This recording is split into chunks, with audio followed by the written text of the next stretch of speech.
নজু মিয়ার ভাতের চ্যানেলে আজকে আমরা রান্না করব ঢেলা মাছ। এই সামুদ্রিক ঢেলা মাছ লেবুর রস দিয়ে মাখিয়ে রেখে দিলাম। একটু হলুদ গুঁড়ো, একটু লবণ গুঁড়ো, হলুদ এবং লবণ মেখে নিলাম।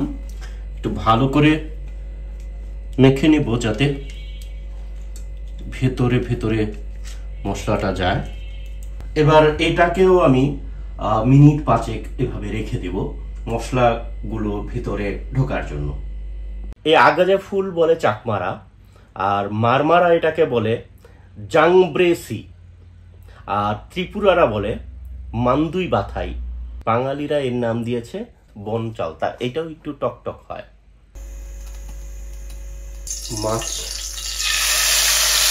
দিয়ে দেব, 3টা মাছ এবার একটু ভালো করে ভেজে নেব।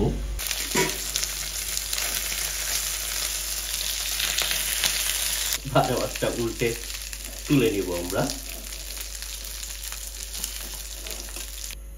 একটু তেল নিয়ে নিব, কালো জিরা, আস্ত জিরা।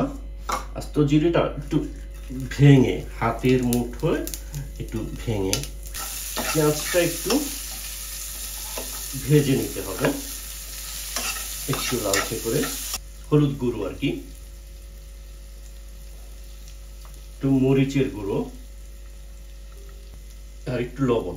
লবণ যেহেতু মাছে দেওয়া আছে খুব বেশি লবণ প্রয়োজন নেই। সামান্য একটু পানি দিয়ে দিলাম যাতে মশলাটা যাতে পুড়ে না যায়,